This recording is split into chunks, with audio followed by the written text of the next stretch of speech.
All right, welcome everyone. We have a full agenda today, so I'm going to get us started. Welcome to our panel on findings from our Ingram-Olkin Forum on statistical analysis of police use of force. My name is Claire Kelling. I'm the moderator for today. I'm an assistant professor of statistics at Carleton College. Just to give you a little bit of a sense of where this is coming from, first I want to acknowledge our funding, which was generously supported by 2 grants from the National Science Foundation.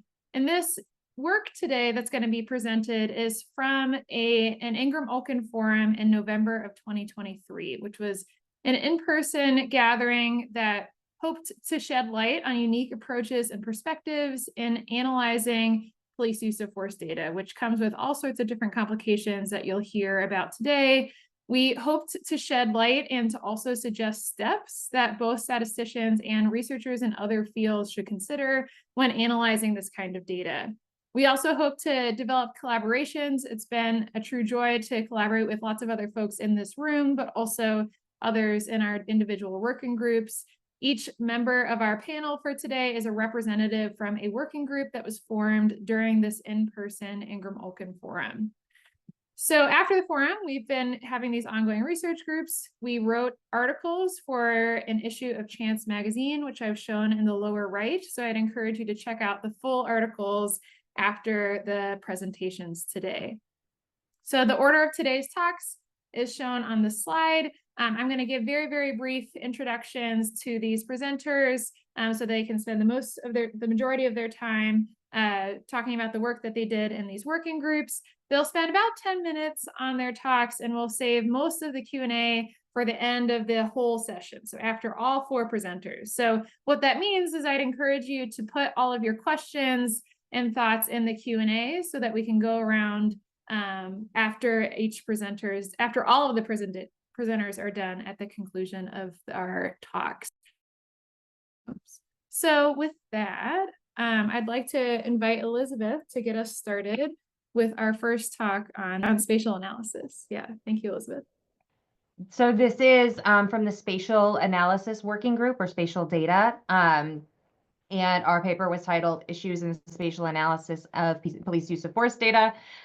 This was a collaboration with actually 2 of the moderator and 1 of the other panelists here today, as well as Paolo.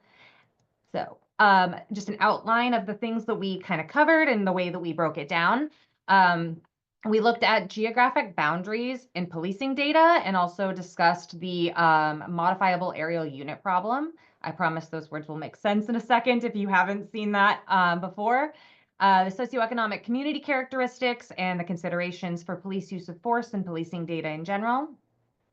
Classic spatial methods and common issues with the metrics that we use.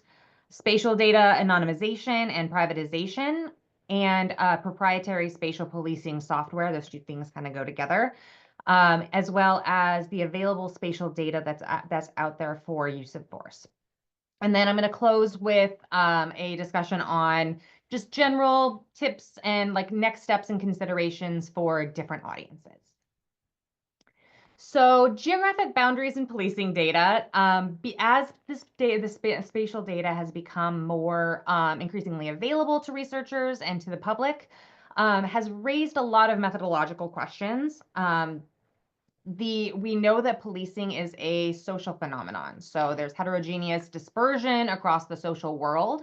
So the factors that determine the level and the intensity of policing of use of force include things like population distribution and housing, crime, geographic concentration, neighborhood, racial, and ethnic makeup, dispatch department policies, among others. And also the modifiable aerial unit problem. It's a mouthful of a term to basically mean that we found that when you look at data on different levels of aggregation, whether you're looking at points, small levels of aggregation, like small polygons, like census tracts or neighborhoods, school districts, up to large groups or counties or states, you can actually see differences in both the direction, so even positive and negative associations, and the actual outcomes for relevant estimators and spatial regression for coefficients in your spatial analysis. So it's definitely something to be thinking about as we are working with spatial data in general, but it's definitely become a consideration when we're working with policing data. One of the other factors is that policing data does not perfectly match, or like it doesn't perfectly lay on top of traditional administrative measures for the boundaries for administrative measures that are used for statistical analysis and for contextual factors. So if you have the census tracts in blue here, this is a graphic from our paper. And then also the boundaries of Cincinnati police districts in red. If you zoom in, you can see that there's pretty minute differences, but they are distinct differences. Both of them will go outside of the other. So it's not a distinct, like one encapsulates all of the other. And that's true in lots of different municipalities and levels of aggregation. So we find that if census tracts are going to lie partially inside judicial or jurisdictional boundaries, researchers have to have decisions to make, right? We have to be able to decide if we are going to include or exclude those units that are only partially counted.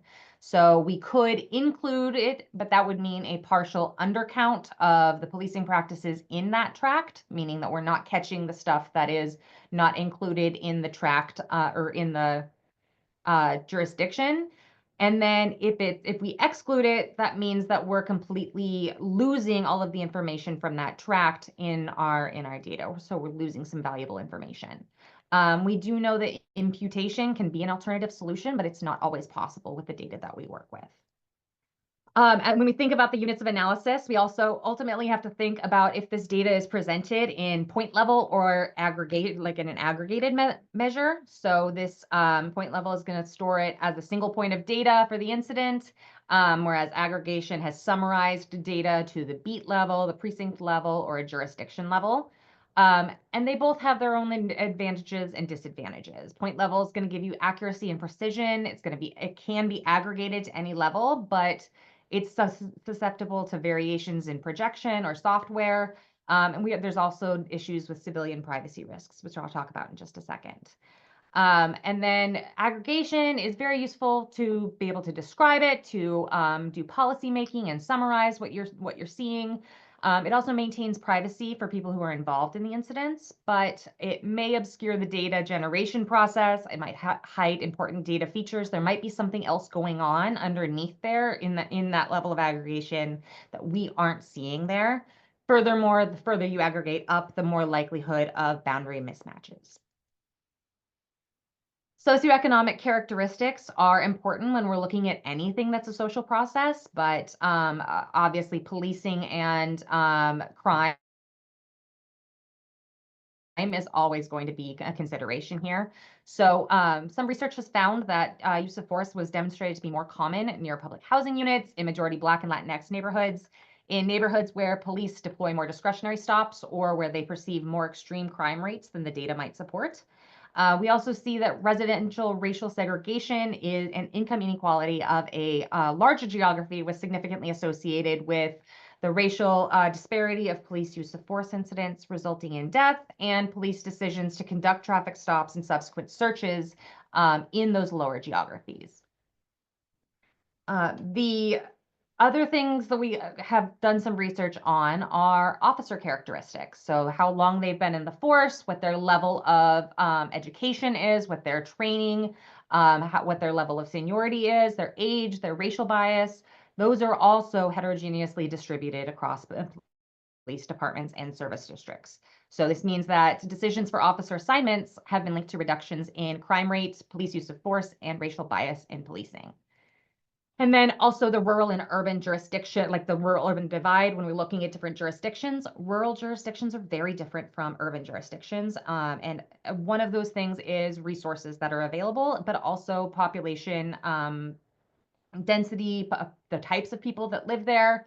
And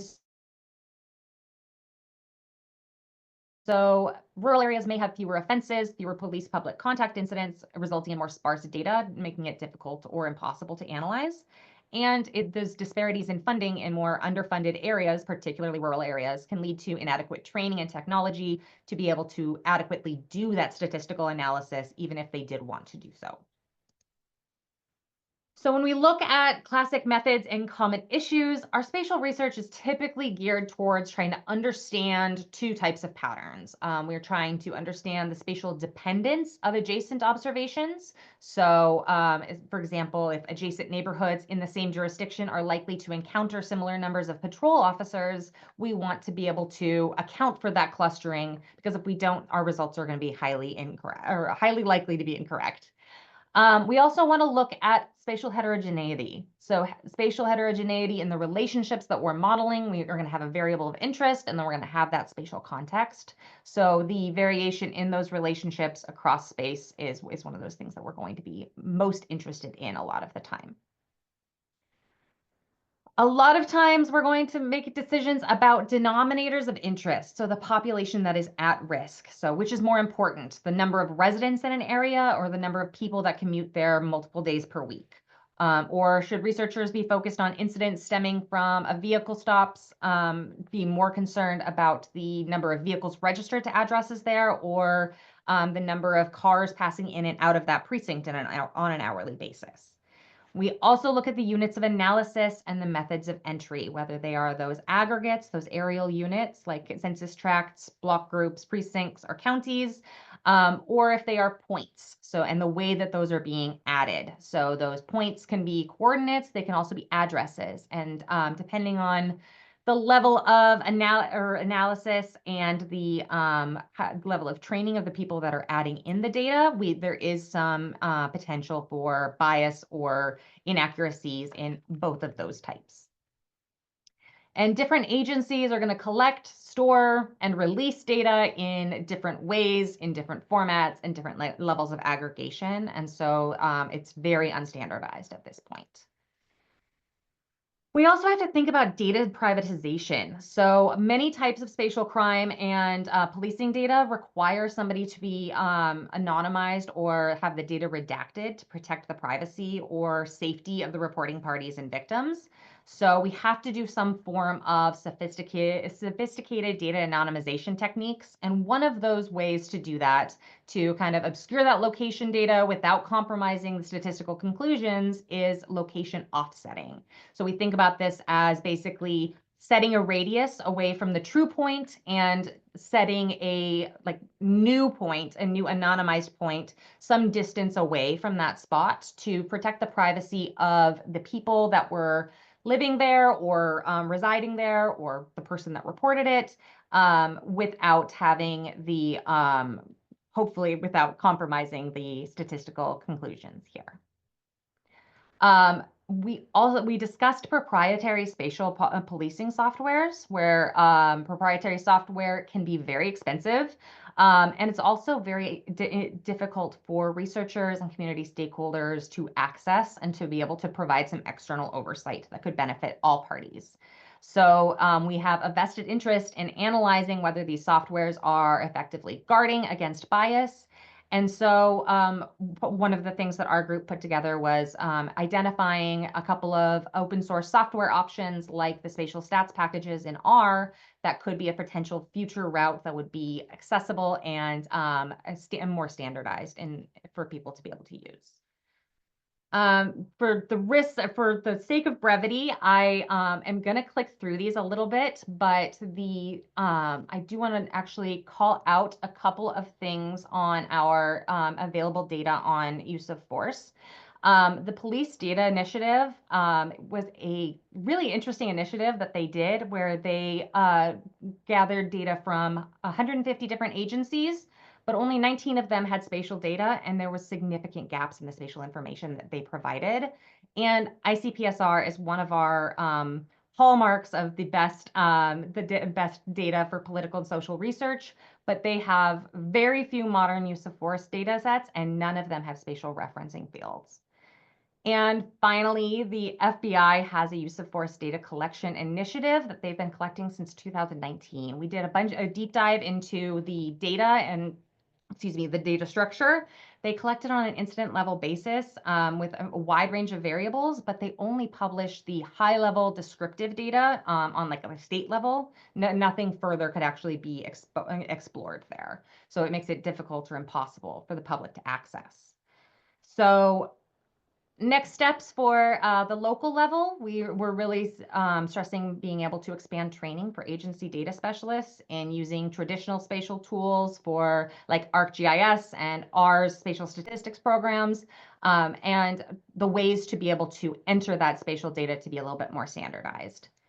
On the federal level, and then important for everybody, FBI data appears to be collected at an impressive level of granularity and agency participation. But the distribution and more accessible dashboards would be our next step to make it more accessible to everybody else. And as a general rule, releasing data at the lowest accurate and anonymized level of aggregation can always allow end users to be able to aggregate that further for summary and visualization. But that pre-aggregated data, we can never disaggregate that into smaller units or points. For statisticians, we're really focused on being able to identify ways that we could statistically robustly be able to do statistical spatial analysis on use of force, while also accounting for the geocoding and privatization techniques and the ways that that introduces some noise and some uncertainty into the data.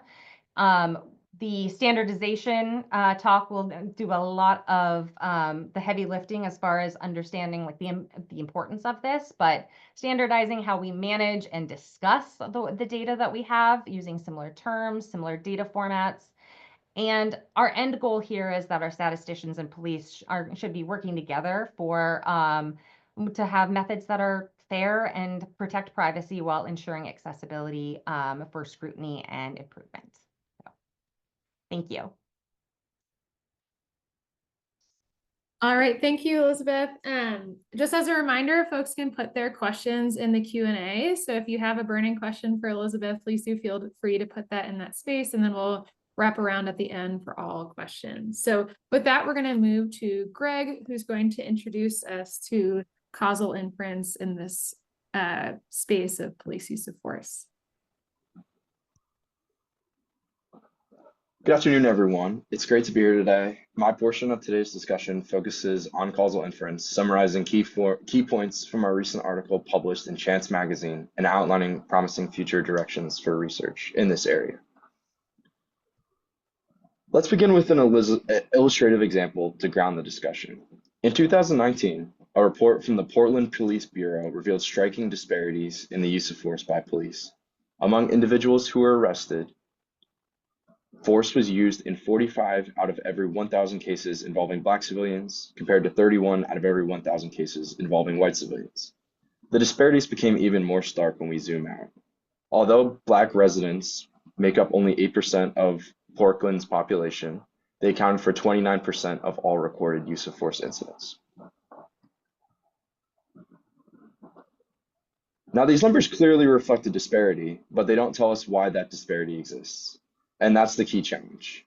Are we observing differences in behavior across groups? Could these disparities stem from officer bias, either implicit or explicit, or from department level practices or policies?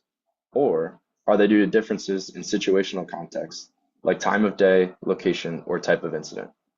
Answering these questions rigorously is not something we can do with summary statistics alone. This is precisely where causal inference becomes essential. We need tools that can help us go beyond describing disparities to understanding whether and why they reflect unequal treatment. So when we look at a case like Portland, where there's a clear disparity in the use of force across racial groups, the immediate question is what's driving that disparity? Unfortunately, we can't answer that by looking at the raw numbers. The statistics tell us what is happening, but not why. And without that why, it's impossible to know whether we're seeing reflects justified differences in behavior or context, or something more troubling like bias in decision-making. Correlation alone can't distinguish justified disparities from excessive or discriminatory force. We need to estimate, as precisely as possible, what would have happened under different conditions. Would this officer have used force if the civilian had been of a different race but behaved the same way? Would force still have been used if department policy or officer training had been different? These types of questions are not just academic, they're critical for informing policy reforms, ensuring accountability, and improving relationships between law enforcement and communities. And this leads us to the concept of evidence-based policing. Just as evidence-based medicine uses rigorous trials and causal research to guide treatment decisions, evidence-based policing applies empirical research to public safety. The goal is to replace intuition, guesswork, or reactive politics with carefully tested interventions, grounded in data, aligned with legal and ethical standards, and oriented toward fairness and effectiveness. So given that we need evidence-based policing, we need to generate evidence for this practice to work. That leads us to what kind of questions causal inference can help us answer. First, we can estimate the proportion of force incidents that are unjustified given the civilian's behavior. Most departments use some version of the force continuum, which essentially is a spectrum of acceptable responses that depend on the level of resistance or threat posed by civilians. So the key question is, how often do officers go beyond that allowable spectrum? In other words, given what the civilian was doing, was the level of force applied consistent with departmental policy? Second, we can rigorously investigate whether force is applied differently to civilians of different races, even when they behave the same way. This means estimating the extent of discriminatory force while adjusting for situational variables like civilian behavior, location, time of day, and other contextual factors. Third, causal methods let us look at individual officers. We can ask, is this officer using more force than their peers who face similar types of situations? This is especially important for early intervention. And finally, causal inference allows us to assess the effects of specific policies or reforms. If a department implements new training or changes in its deployment strategies, we want to know if that actually changed the likelihood or severity of force. These are all fundamentally causal questions, and they're the type of questions that matter most for building these evidence-based systems. Now that we've seen what kind of questions we want to answer, we have to talk about why answering them is so difficult in practice. A fundamental challenge in analyzing police use of force is that the available data are often incomplete or selectively recorded. Agencies tend to document extensively when force is used. This is the numerator for our analyses. But they rarely record the full set of interactions where force could have been used but wasn't. This ends up being the denominator. And without the denominator, it's incredibly difficult to estimate how often force is used when it shouldn't be, or how force rates differ across groups in comparable situations. This issue isn't just theoretical, it's had real consequences in the literature. A recent PNAS paper was later retracted after it became clear the authors conditioned only on force incidents themselves. Instead of estimating the probability of a civilian's race, given that force occurred, the authors estimated the probability of a civilian's race given that force occurred, rather than the correct causal estimate, which is the probability of force given a civilian's race in context. Even when we try to use stop or arrest data to fill in the denominator, that doesn't fully resolve the issue. And that's because officer discretion plays a huge role, not just in whether force is used, but whether an interaction is recorded at all. Knoxlow and Mumolo show that this kind of selective documentation can distort regression analyses. If officers who are more likely to use force are also more likely to stop or document certain individuals, then our denominator is already biased, as it's stacked with unequal pools of civilians. So what we end up with is not just missing data, but systematically distorted data. And that's why careful causal inference methods and thoughtful data strategies are essential to making any valid claims about bias, behavior, or policy effectiveness. Given all these limitations, including missing denominators, selection bias, and mismeasurement, you might be wondering, what can we do about it as statisticians? There are a number of promising strategies, both practical and methodological, that can help us move forward. First, we can look beyond police administrative data and fuse it with third-party sources. This can help us improve our understanding of the full exposure to policing. For example, mobile location data can give us population level estimates of who is present in an area during a given time, and traffic sensors can offer ground truth measures of driver behavior, potentially serving as proxies for the denominator in traffic stops. Similarly, body-worn camera audits implemented randomly can help validate whether the behaviors officers report in their documentation match what actually occurred on the ground. Second, when uncertainty is unavoidable, as it often is, we need to be transparent in how we handle it. This is where sensitivity analysis and bounding techniques become important. These methods don't pretend to eliminate uncertainty, but instead help quantify how robust our conclusions are to different assumptions about the data generation process or the presence of bias.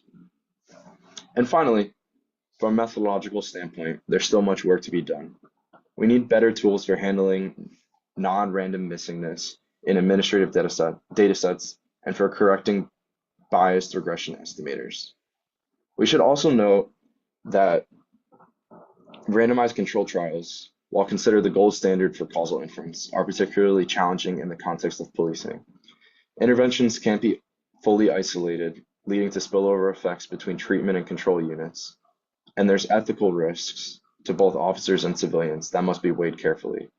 But when they can be implemented, randomized controlled trials are the gold standard and can lead to strong evidence in a variety of jurisdictions and areas. All of this points to the need for a thoughtful, interdisciplinary approach, combining domain knowledge, statistical rigor, and creative data strategies to make progress, even in the face of imperfect information.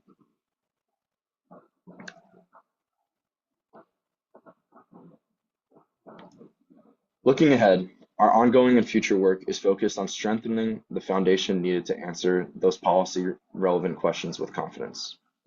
First, we're working to formally define the causal estimates underlying each of the key questions discussed earlier, whether it's identifying excessive force, detecting discrimination, measuring officer level variation, or evaluating the effects of policy change. Clear definition of these quantities are essential for valid inference and for making the results interpretable to policymakers. A second major focus is understanding and addressing the various forms of bias that can affect these estimates. That includes selection bias from officer discretion, missing or unmeasured contextual variables, and mismeasurement, particularly when officer-reported data may not reflect the ground truth. These are challenges we can't avoid and are inherent in policing data, so we need strategies that explicitly account for them when attempting to answer questions through research. To that end, we're developing robust estimation strategies, including the previously mentioned bounding approaches, sensitivity analysis, and methods that remain informative even when we can't fully identify a parameter. The goal is to characterize uncertainty transparently rather than ignore or obscure it. Lastly, we're also beginning to explore how generative AI can support this work, particularly in processing unstructured policing data. For example, narrative tests from incident reports or metadata from body-worn camera footage often contain rich information, but are difficult to analyze at scale. By using large language models and automated structuring pipelines, we're aiming to build scalable and reproducible workflows that integrate machine learning tools with the rigor of causal inference. Ultimately, we aim for this work to not just be academic, but to build tools and methods that can support real-world decision-making, giving agencies, researchers, and communities better evidence about what works, what doesn't, and where change is most urgently needed. To conclude, the use of force by law enforcement raises urgent empirical questions that demand rigorous answers. Causal inference offers a principal framework for understanding use of force and whether disparities exist, and also identifying why and what can be done about them. But still, significant challenges remain. Selected documentation, missing data, and mismeasurement can undermine even the most sophisticated analysis. Addressing these challenges requires not only sound statistical methodology, but also high-quality data and thoughtful integration of emerging tools like generative AI to scale and support these efforts. Our ongoing work aims to sharpen both the theoretical and practical tools available to researchers, helping ensure that policy decisions are driven by valid, transparent, and contextually informed evidence. Thank you so much for listening, and I'm happy to answer any questions later. All right, thank you, Greg. One more plug for our Q&A portion of the Zoom webinar. Feel free to put your questions there for Greg at any point. And with that, we'll move to Chris, who's going to give us an overview of unstructured data, transitioning very nicely from the end of Greg's talk. Take it away, Chris. Thanks, Claire. Let me share my screen here. And you guys and gals out there, you tell me if this is not showing up here. Looks good. Okay. All right. So I had the pleasure of working on a group relating to unstructured data, and we'll get exactly to about 4 case studies very quickly, of course, about what that means. But in summary, people want to investigate certain issues, and there is data out there. The problem is it's not in a good structure. It's not readily accessible, and when you do try to access it, there's major difficulty. So this paper was published in the Chance article, and a title is there for you to see. The authors that I had the pleasure of working with were Tarek Shaw, Chris Allen, that's me. I'm a professor at Wartburg College, Ayub, Harlan, and Bavo. And I'll come back to them at the end because I have a particular point about, the structure of these groups and how great it is to work with people from all over the place. The goals that we are mainly, when we were talking, and the goals that we think are important in this field are community involvement. We think everybody should get involved. You don't have to be an AI researcher, an AI guru. Every single person can get involved. Another goal is organized and accessible data. We must organize our data, and it has to be accessible, and many times it has to be public, because this is what drives transparency and accountability and fairness. So let's go on to the case study number 1. And this is a beautiful picture here. I mean, when you think about unstructured data, imagine going into this this back closet here, or this back room, and these are the police reports that you find, right? So the Guatemalan Civil War, many decades ago, there was found post hoc that they had committed genocide against many indigenous communities, such as Ixomaya. There was a dictator at the time, Efrain Montt, and human rights organizations came by afterwards. And as you can see in the picture, it wasn't an easy task. One particular group, Human Rights Data Analysis Group, HRDAG, and again, I had the pleasure of working with one of the lead data scientists at HRDAG on this paper. And what they did is, in the very early stages of AI, they took these reports that you're looking at in this picture, they digitized them, they uploaded them so that they could receive new classifications. What are they about? Subject keyword analysis, right? What's in these papers? Basically transforming unstructured data to structured data. 2013, Montt, the dictator, was convicted of genocide and sentenced to 80 years in prison, largely in part of the work that data scientists do and AI researchers. And this was a fundamental case study here. It's a long time ago. I didn't work on it, but we talk about these things because we need to know where we came from, where we're going, and what the future is. Case study number 2, a little bit more recent. The Puerto Rico Police Bureau, one of the largest departments, in 2011, the Department of Justice said that they had engaged in systemic civil rights violations. So human rights organization Kilómetro Cero, and again, HRDAG, by court order, they requested and got full access to all of the use of force reports. And lo and behold, what do you think they did? They digitized the reports, they classified the reports, they gave, topic, keyword, search ability to all of the reports. So all of these, they do have something in common, and I'll get to that in due time. Case study number 3, the most recent, well, tied maybe, in Chicago, the Beneath the Surface initiative of the Invisible Institute. Specifically Trina Reynolds Tyler, who recently won a Pulitzer Prize for local reporting. Reynolds Tyler spoke at this conference, this webinar that you're here listening to today, the original conference that sparked these working groups and these articles and all of this great research. She spoke at this conference and asked, regarding AI and policing and algorithms, how can impacted populations contribute? How can I contribute? How can you contribute? How can any of us contribute? What Reynolds Tyler was working on was gender-based violence inquiry.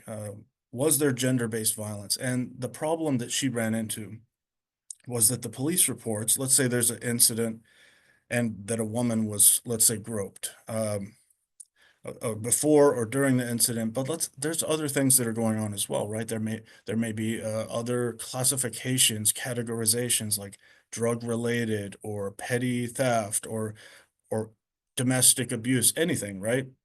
And so when you have an inquiry and you're trying to look back and you say, hey, I want to find all the gender-based violence studies and whatnot,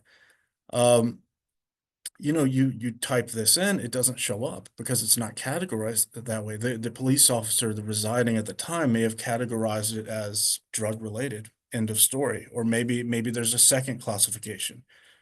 So what HR DAG did, and Lucy Parsons' lab, they developed a machine learning model called Judy, which would reclassify the reports and read through the descriptions, the testimony in order to get that reclassification. So she has an amazing quote here that out of 27,000 unique complaints, instead of looking for the needle in the haystack with the algorithm, they identified a haystack full of needles, and that's what AI can do for you, right? It's not just a tool to find that one case you're looking for. It will bring everything to the forefront, and you will have a massive trove of material. And so, if you work with it, and we have enough volunteers and people like me and you helping, this can happen. This type of research. The last case, which is the Innocence Project, another co-author currently works here, Ayub Ibrahim.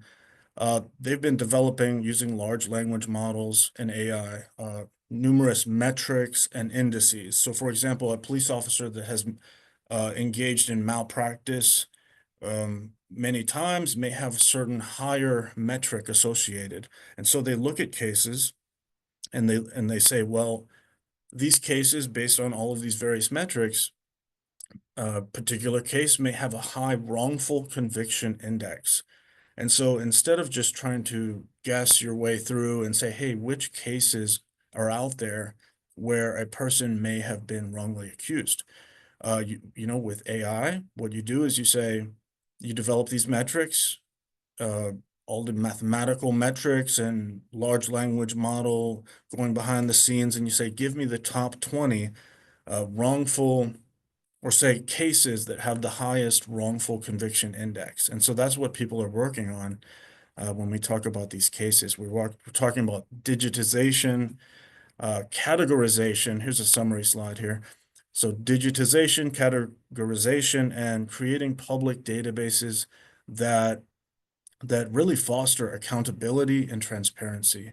And so I've got this animation down here at the bottom, unstructured to structured to analysis and inquiry. So a lot of times our first instinct is inquiry first, right? But it's really extremely helpful, especially moving forward, if we consider the ways that we structure our data, and so that everything can work out a little bit better for researchers in the future. Lastly, just future directions here. I know our time is pretty quick on this webinar, and we want to get a lot of questions answered here.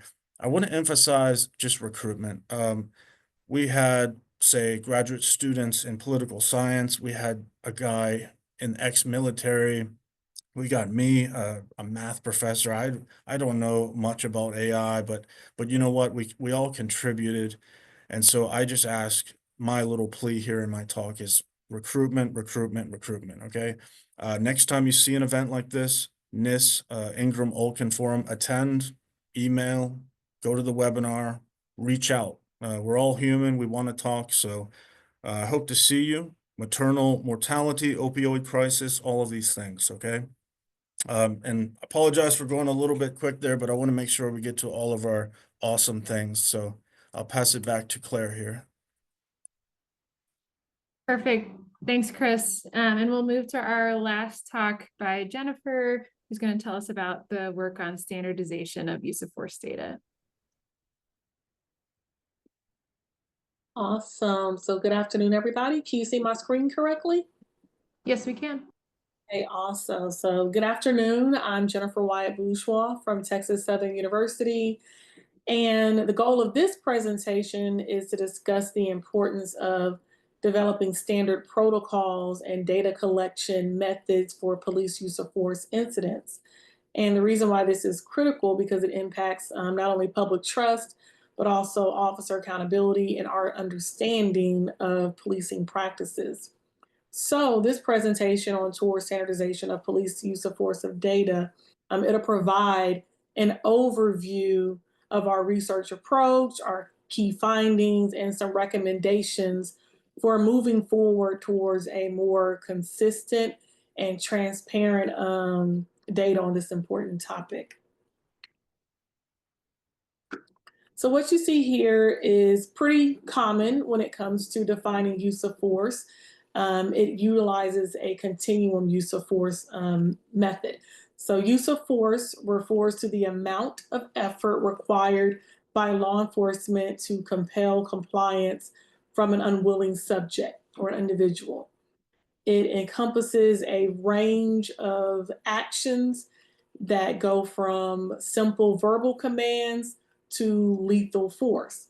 More specifically, the continuum includes also empty hand control, less lethal methods such as tasers, as well as all the way up to lethal force.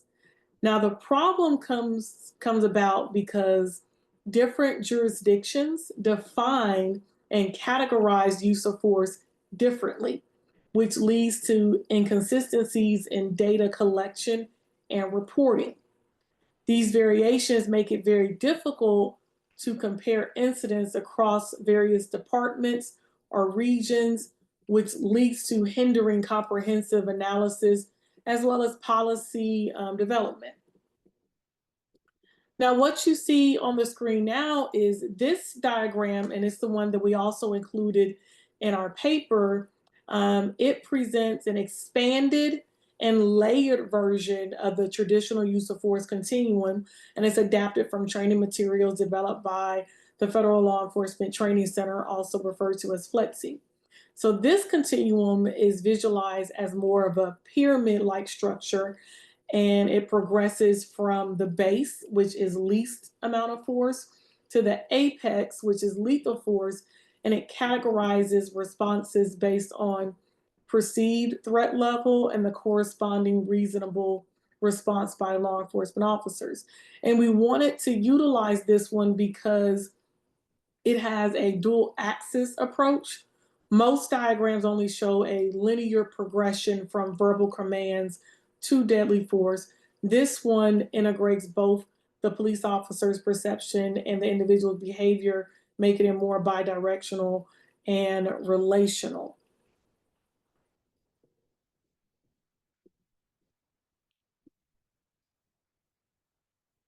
So the importance of standardization. Standardization reporting creates transparency and holds agencies accountable.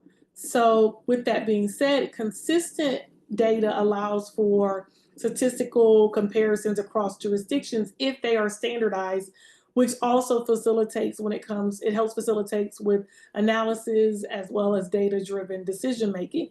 So therefore, having clear standards it has this level of commitment for improvement and engaging the community, as well as helping to build trust within law enforcement. So standardization is more of a uniform way to look at how police use of force incidents are recorded and reported.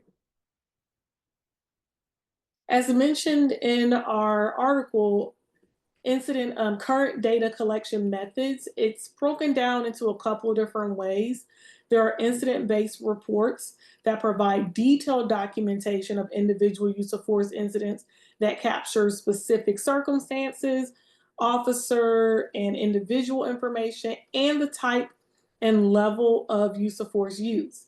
There's also summary reports. Summary reports offer more aggregate or broad statistics without the incident level details, providing only overall numbers without the necessary context for more detailed analysis. And then oftentimes there's also sometimes geographic information on the use of force incidents, but that can vary widely as well, with inconsistent location formatting and limited mapping capabilities, which was discussed at the very beginning of this presentation. So with that being said, current data collection methods have limitations that prevent more of a comprehensive understanding of use of force dynamic and trends. Therefore, more detailed and standardized reporting is needed to support robust analysis and informed decision making.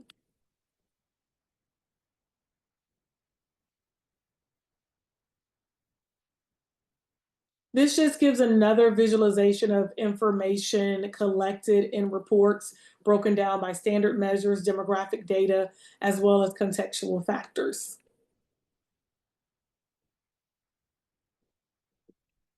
Highlighting some of the other benefits of standardized reporting or standardized use of force reporting, it creates a lot of different advantages for law enforcement agencies, policymakers, and communities.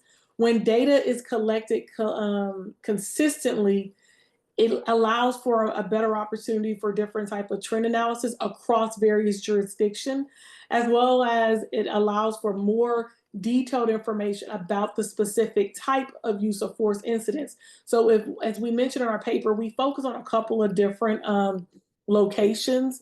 We pulled out information from Portland, Houston, St. Paul, Baltimore, West St. Paul, and each one, the way they reported information was differently. So with that being said, if the information was more standardized and the same across the board with reporting use of force incidents, and they captured the same information, it would be easier and more feasible to do more generalization across different jurisdictions.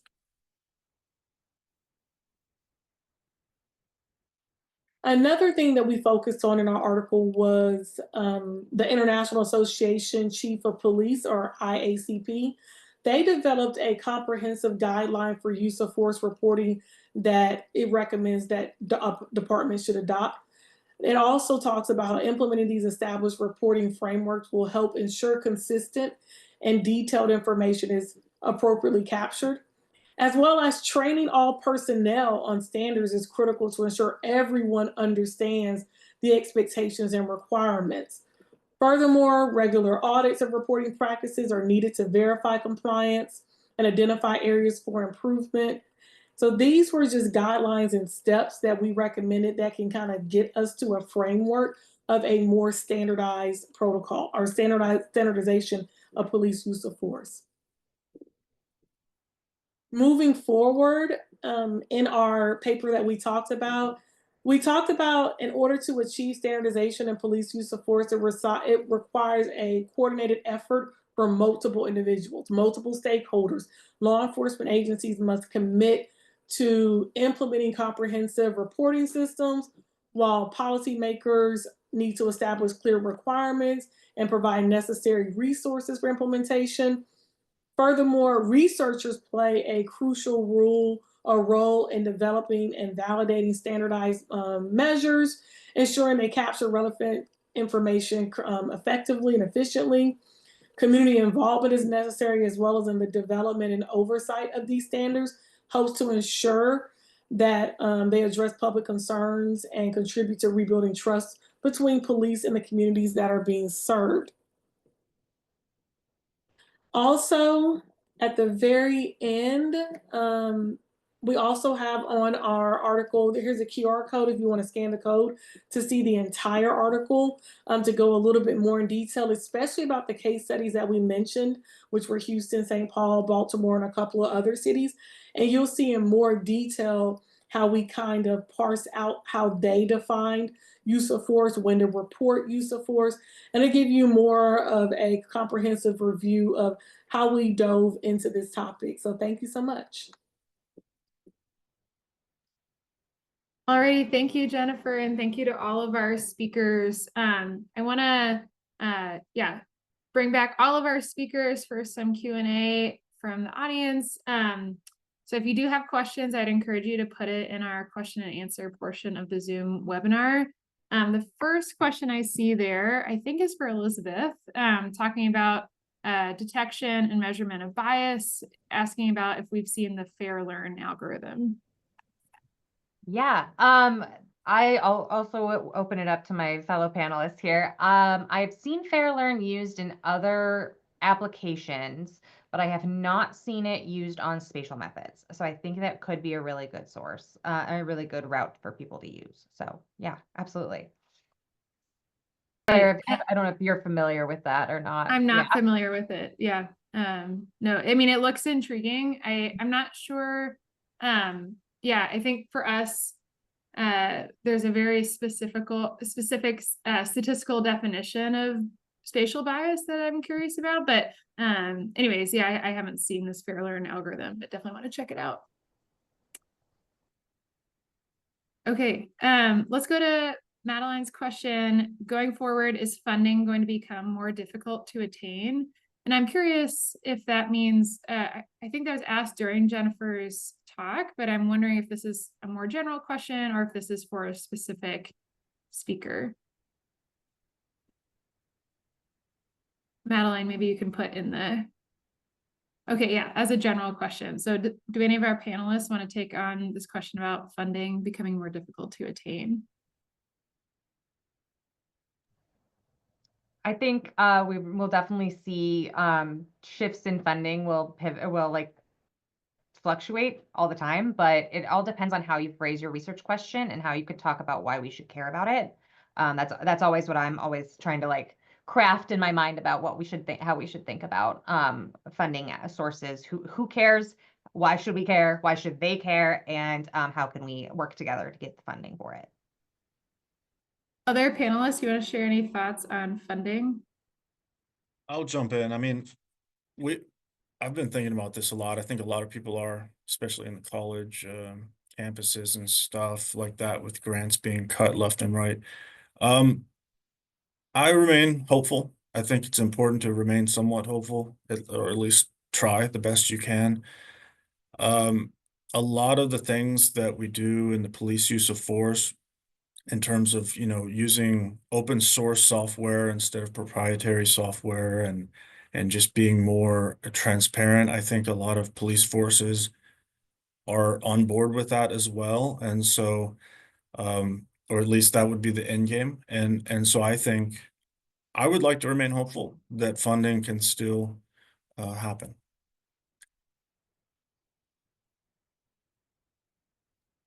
And we do have another question related to this from David. Can anyone comment on potential impacts on data collection related to funding? Yeah, I can touch on that. Basically, administrative data, I don't think there will be any effect. Departments collect administrative data for themselves and then give it out to researchers. So the departments are going to collect the same administrative data regardless of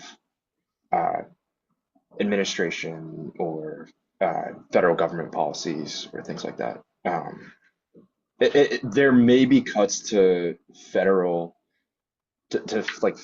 funded data collection, like NIBRS or FBI's use of force statistics. There could be funding cuts that affect the quality of that data, but in terms of individual departments, I don't think there would be.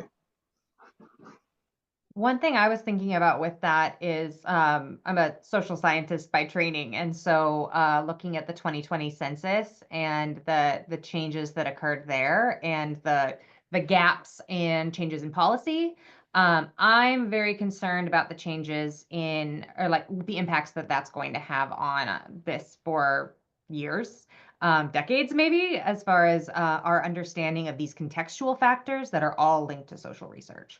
But beyond that, I'm not really sure.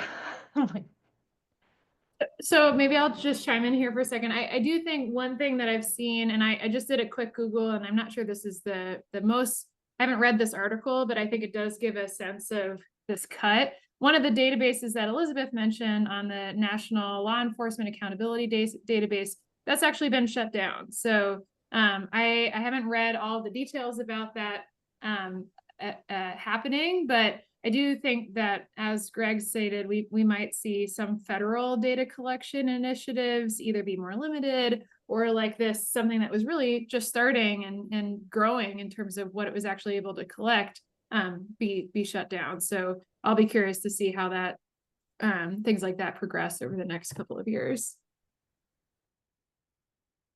All right, so yeah, Madeline has a nice comment to our panel about all the good work they're doing on evaluation of this crucial outcome.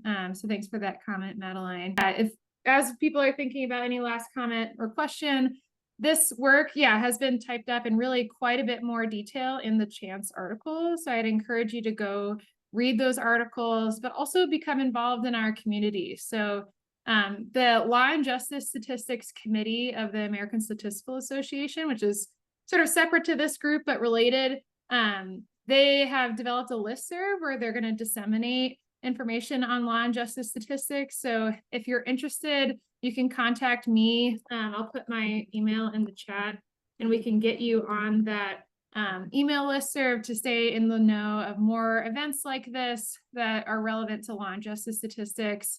But please do continue to be involved. One of the missions of this Ingram-Olkin Forum was to get more researchers involved in this area, especially statisticians. So I'd encourage you to stay involved in this research area, and specifically these articles will hopefully give you some ground to stand on as you're delving into these rather complicated topics for the first time.